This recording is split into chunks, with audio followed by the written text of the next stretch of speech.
मध्य पूर्व में हालात ऐसे बन चुके हैं मानो ईरान पर कभी भी हमला हो सकता है। अमेरिकी सेना क्षेत्र में अपनी तैनाती बढ़ा चुकी है। लंबी दूरी की बम वर्षक और नौसैनिक ताकत सक्रिय मोड में बताई जा रही है। वाशिंगटन से सख्त बयान आ रहे हैं और राष्ट्रपति ट्रंप यह संकेत दे चुके हैं, अगर ईरान अपने परमाणु कार्यक्रम को लेकर झुकता नहीं तो सभी विकल्प खुले हैं। लेकिन इसी बीच ट्रंप की रणनीति पर एक बड़ा झटका लगा है और यह झटका आया है अमेरिका के सबसे करीबी सहयोगी ब्रिटेन की ओर से।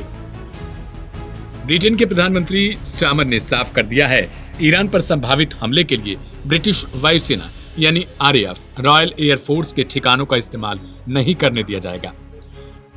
अमेरिका कथित तौर पर ग्लास्टरशायर स्थित RAF फेयरफोर्ट और हिंद महासागर में मौजूद डिएगो गार्सिया जैसे रणनीतिक अड्डों तक पहुंच चाहता था ताकि लंबी दूरी की बमवर्षक विमानों और लॉजिस्टिक सपोर्ट को मजबूती मिल सके।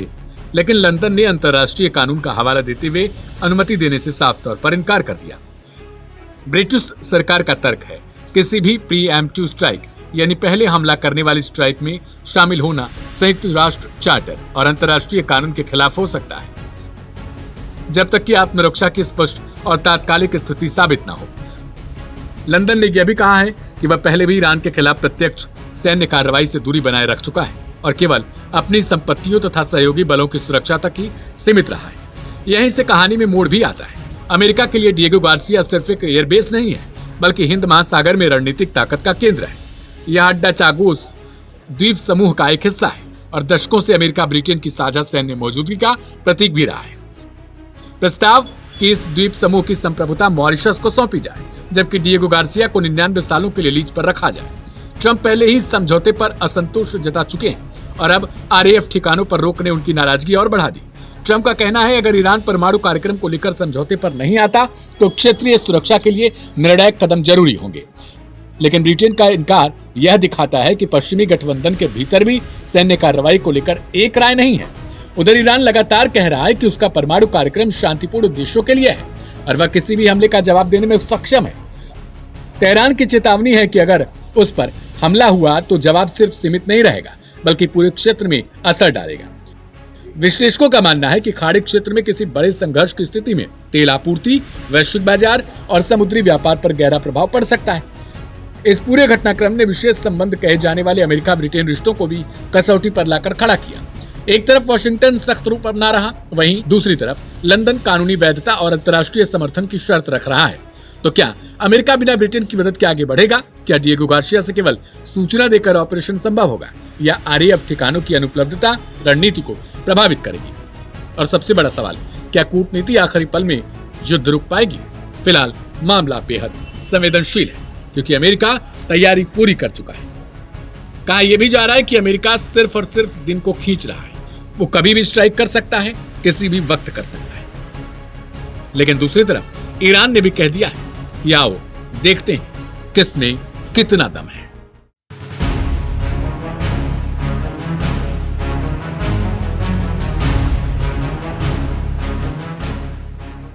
अमेरिका और ईरान के बीच युद्ध का खतरा फिलहाल टला नहीं है और देशों के बीच बातचीत शुरू होने के बावजूद तनाव बढ़ता ही जा रहा है।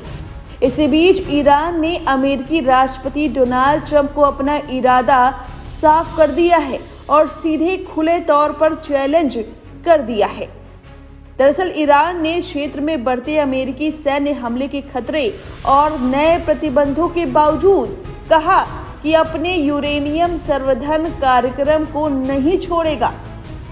ईरान ने यह भी कहा कि वह दबाव में झुकने वालों में से नहीं है।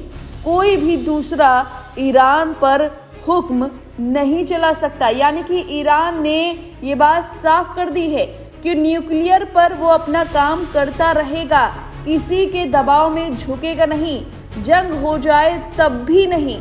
यानी कि यूरेनियम पर कोई समझौता नहीं होगा। मतलब बातचीत चल रही है लेकिन ईरान अपनी बातों पर अड़िग है, टिका हुआ है, डंके की चोट पर आंखें मिलाकर अमेरिका के राष्ट्रपति डोनाल्ड ट्रंप को ये बात कह रहा है।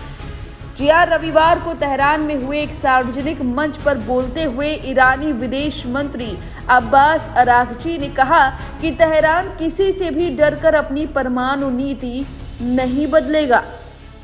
अंतर्राष्ट्रीय मीडिया की मौजूदगी में दर्शकों को संबोधित करते हुए अरागची ने स्पष्ट किया कि यूरेनियम संवर्धन अभी भी तेहरान के लिए एक गैर समझौता योग्य मुद्दा है।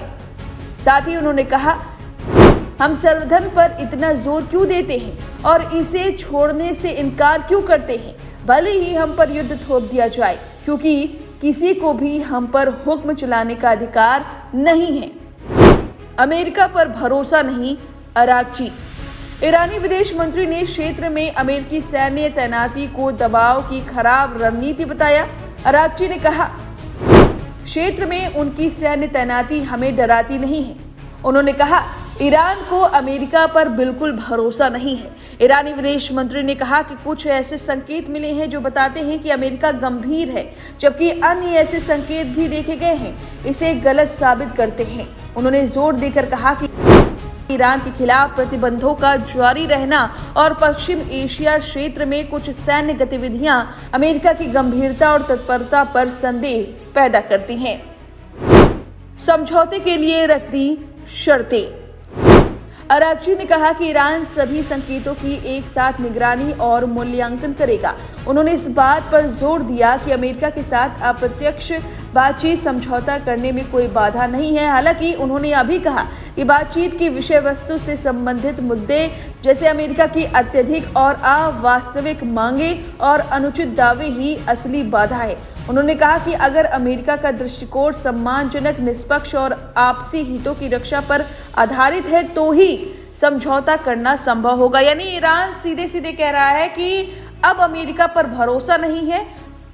अमेरिका की जो कथनी है वो करनी में बदल नहीं रही है। यहाँ टेबल पर बातचीत हो रही है, वहाँ सैन्य अभ्यास किया जा रहा है और इसी वजह से ईरान को संदेह है कि अमेरिका कहीं ना कहीं धोखा दे सकता है। और अब उन्होंने इस बात का ऐलान कर दिया है कि वो नहीं झुकने वाले हैं, चाहे जंग उन पर थोप दिया जाए। तो इस तरह से यह पूरा मामला सामने आया है। अब हमारी अगली रिपोर्ट में देखिए कि क्या कुछ उस मीटिंग में हुआ और उस मीटिंग के दौरान फिर ईरान ने किस तरीके से इस मीटिंग में अपनी बात रखी थी।